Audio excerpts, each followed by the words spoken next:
so that in case somebody is not here today, we can just share with them. Okay. Can you see it? Yeah.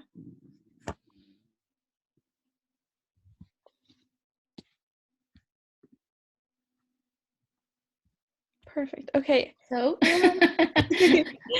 I guess I can start with the infographic and then we'll go to the part Judy did with the Instagram account. Vale.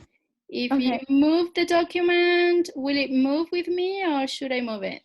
I think you have to move it. So if you go down to the third page, that's where the infographic is. Yeah, right there. Here. Yes. Okay. So I mocked up this infographic to kind of like put the ideas we came together all in one place. So when we started, we decided we wanted to do our TV series based on what the events that take place after Lazarillo. So it's a Netflix show, and it follows the characters of Lazaro, his wife, and the archpriest, and kind of like the issues that they face with the wife's infidelity, and then like Lazaro catching onto that and trying to like figure out what's going on. So we cast it as Donald Sutherland playing the archpriest, Penelope Cruz playing the wife of Lazaro, and Johnny Depp playing Lazaro. And then you see there's like, it mentions the casting and it gives details, saying that it's 10 episodes long and each episode is 45 minutes and that they'll all be released on April 15th, which was last Monday, I think. When was that? Or last Wednesday. Last Wednesday when we had class last week. Right, so that was like our fake release date. And so I also tagged the What do you Instagram mean that fake? It's not opening? I guess not, man. Go check it on Netflix. Now streaming. So Judy, she like tied that into the Instagram account she made with like announcements for what was going on, but we'll get to that in a minute. And then I have also in the infographic little like summaries of the characters. So it talks about Lazaro and what he's doing during the series, talking about how he's conflicted with what's going on with his new domestic life, but also still having like his old ways as part of his character because he's, learned that his whole life. So he still's kind of feeling the urge to not be part of this like domesticated life. Talks about the new show will focus like around his wife and her like kind of sneaking off with the archpriest. And then also how the archpriest is like still trying to be like this like sneaky character who's like buddy with Lazaro, but then going behind his back. I put in the plot points down in the next spot, which follows like Lazaro struggles with domestic life, becoming suspicious of his wife, trying to use his like con artist ways to catch her, and then like inevitably what happens when he tries to do that, which we left in this infographic as like a cliffhanger, like, oh, you have to watch in order to find out what happens. And then I just mentioned some other points about how the Netflix series would be using the original text as like a style to go off of. So it's supposed to be created in the same style as the original. And it just has a few other points about how it follows mainly like Lazaro's final journey and continuing like his life journey. Vale. And then We're still speaking about the original story, right? Mm-hmm. Vale. Yes. By the way, I haven't read a single sentence about what you have here in this document because I wanted to wait until today for you to present it to me. Okay, perfect. Yeah, so that's pretty much the infographic. It just outlines the premiere and the details of the show and then plot points. And then Judy did the Instagram. Yeah, there is a link to it somewhere. Oh yeah, I think it's further up though. Here? Yeah, that one.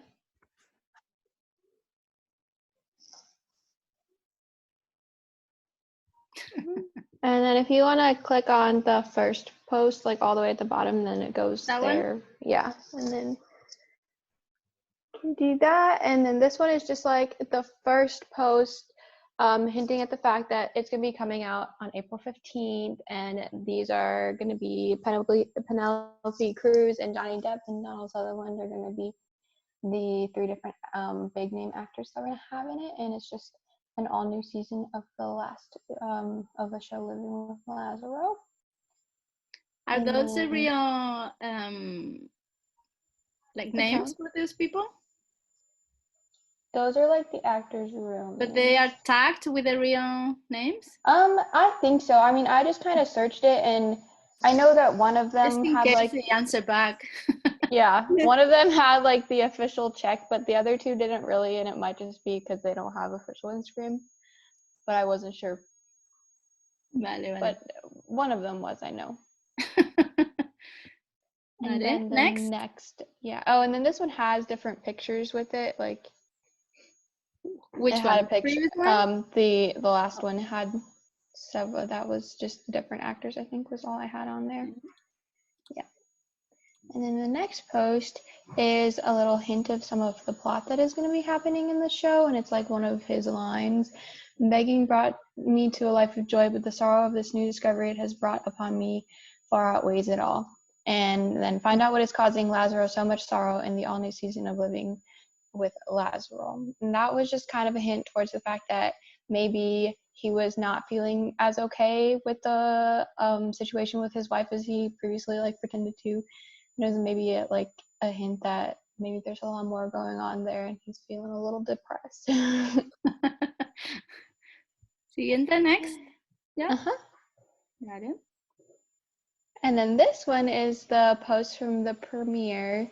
And we had, if you go to the next picture on this one, we had Robert Downey Jr. there, of course. And it said, "Thank you for attending the premiere of Living with Lazaro. Lazaro may not be saving the world like Iron Man, but he's a hero nonetheless." And that's just playing into that whole different Picaro hero theme that is in the story. Vale. And then the next one, I think. Oh, and then this is another hint, and this is kind of the point of the story where he finds out that maybe the archpriest is not such a good friend anymore. And so we have a picture of Lazaro and the archpriest, and he's just really, really upset about his fake friends. Vale. What's brooding? That's just like, I don't know how to, I guess like sulking maybe? yeah, like sulking kind of, or just like really focusing negatively on something. Okay. And then this is the final one. This is at the Rio Tormes in Salamanca. And that's just a picture from there. And that's just saying that tomorrow is when it comes out and everyone should go watch it. Muy bien. That's the last one then? That is, yep. Vale.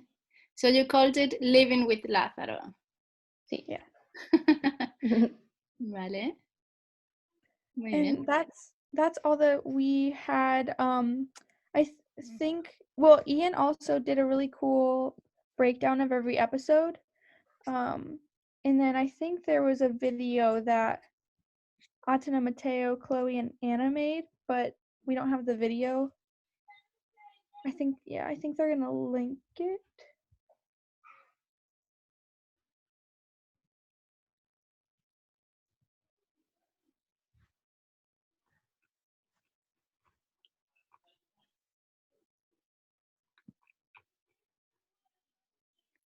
I leave it to you to find it. I haven't seen it, but it looked like down there was maybe Ian's part. Yeah, I think if you go down a little further, it's like the page after the infographic. Okay. That's where each like episode breakdown is.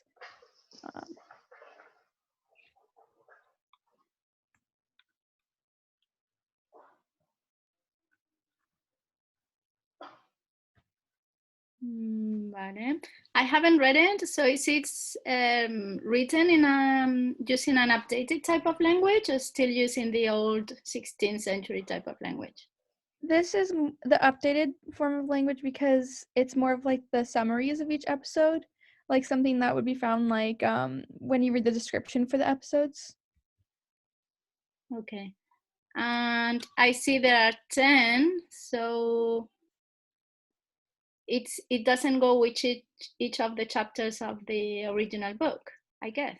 No, yeah, we just had it be like a 10 episode series. No, So no, it's just like, yeah. just wondering. Yeah.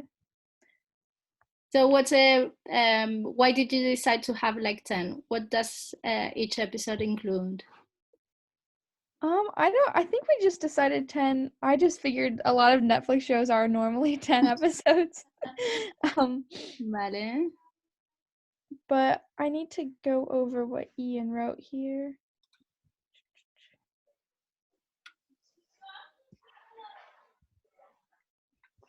Let me check my email if I have something from them.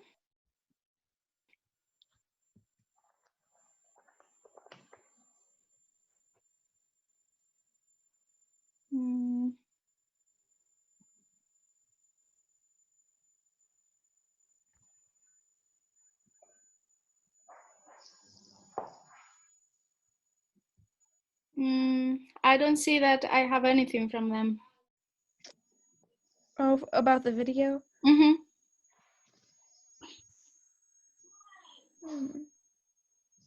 It's not at the end here, maybe? Or in this?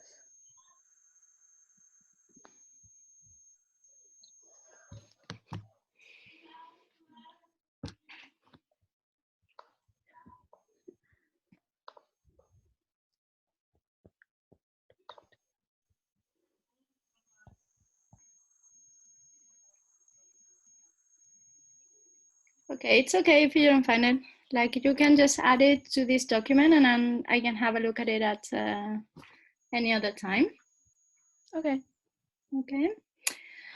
Also, I wanted to check a few of the concepts of Don Quixote, but since it's like the two of you, maybe I'll just leave it on CLM Virtual, but I'll go through it right now with you so that you can know what we are doing, and also because this is being recorded, that people can see what everybody's doing. And before I forget, I wanted to tell you this that I think I forgot. Oh. Because we were discussing the fact that like he's a hero, I don't see him like a hero, and I wanted to make sure that you understand like my point of view when I say that he's a hero, because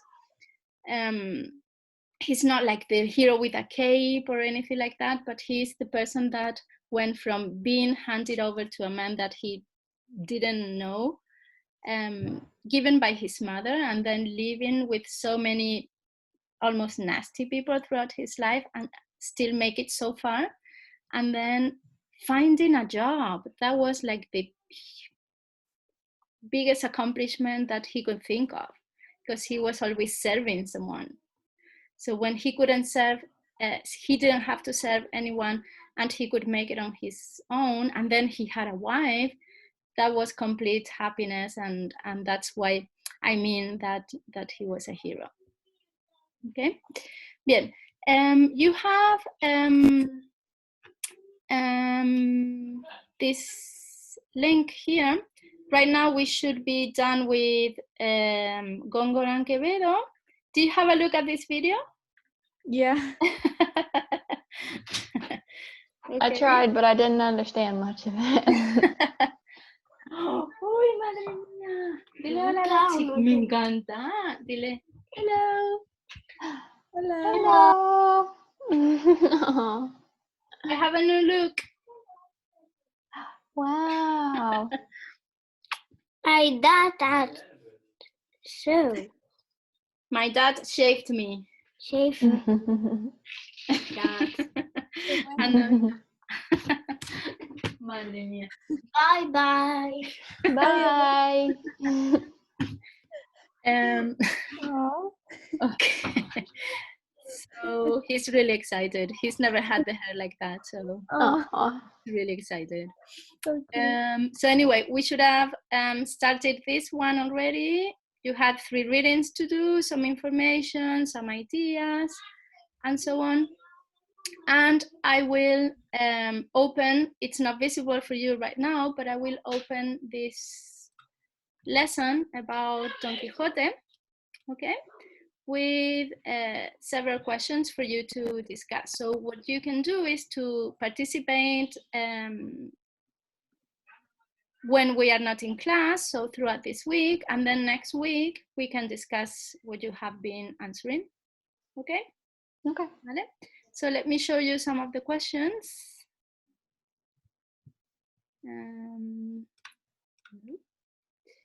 Okay. First one is about Don Quixote's personality, and it says that Don Quixote is attractive to people because of his strong belief in himself. Is there a good example for others? Why not? Because I want to move on from this type of opinion that it's also kind of basic, that Don Quixote was just like this crazy man that he decided to go on an adventure. So it's a bit more than that. It's a bit more, it's got a deeper meaning than that. Okay. So I would like you to talk about this now. What do you think about Sancho, the squire? Is he a good influence or not? Why not? Okay. And then Don Quixote fights Windmill Chief, he falls from the horse, he's badly treated, but still he makes us laugh, like a little bit like what happened with Lazarillo. And on that note, I wanted to ask you, like, why do you think that we laugh when some other people are suffering, like when they fall on the street or something like that? Okay. Sorry. The battle with the windmills, it's like the key scene to the story, and then it's also like a turning point. So what do you think it's actually representing? Okay. Then the end of Don Quixote, that's a very important question. Okay. So why do you think that Cervantes decided to end with the character? Like, why couldn't he just leave it like open ending, or not dead or not dying? And if you think it's a good ending, that's personal opinion, but the other one, it's like why the character needs to die. Okay. Then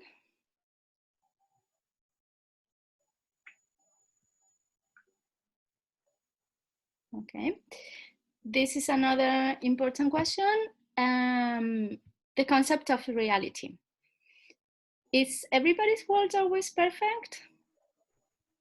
Like when we show things on Instagram, is it our real life, or is it what we want to show to other people for them to perceive how our life is?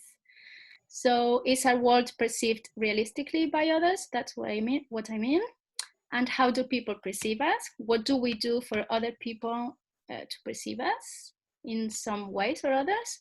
And how can we hide sometimes our reality? Okay. And then also the idea of craziness, because as I said before, it's not just this story about this crazy man, it's more than that. So Don Quixote was more than crazy, he was out of the norm. He wasn't doing what everybody expected him to do. He was an old man, he was 50 in the 17th century, so that's old back then. And when you don't do, especially back then, when you didn't do what you were expected to do, people would say probably that you were crazy. So are you sometimes considered crazy when you don't do something that you are supposed to do? And what's a norm? And who says what is right or wrong? Okay. Then your dreams, the same way Don Quixote pursued a dream. If you could pursue any dream and a career interest without any constraints, you could have all the money, all the time, everything that you needed to do so, the talent, what would you choose? Okay, what would you like to be? And also, if you have ever pursued a dream that made people think that you were crazy. Okay, and we have two more.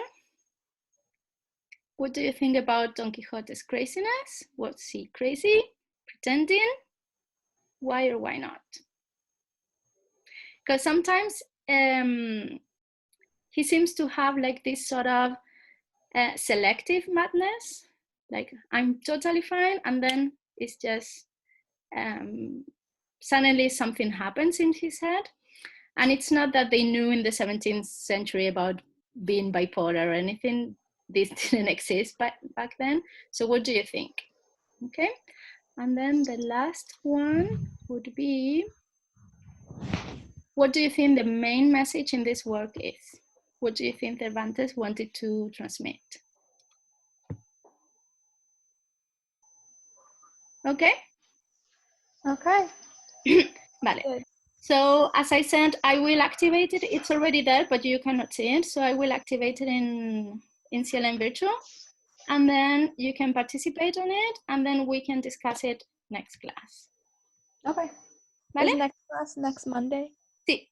I've sent all the lessons every Monday at 6:30. Yeah. Until the end of the course. And then normally we have different activities until the last one, well, the one before the last one, that is revision, and then presentation. Okay. ¿Vale? ¿Preguntas, chicas? Do you have any questions?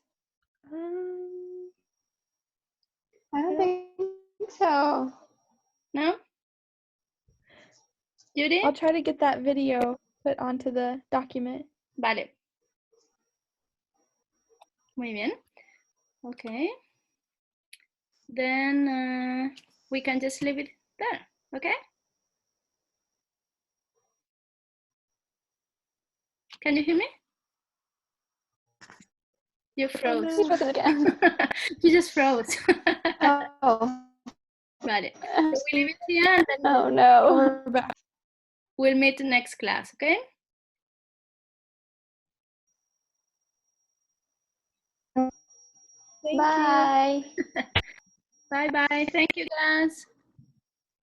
Thank you.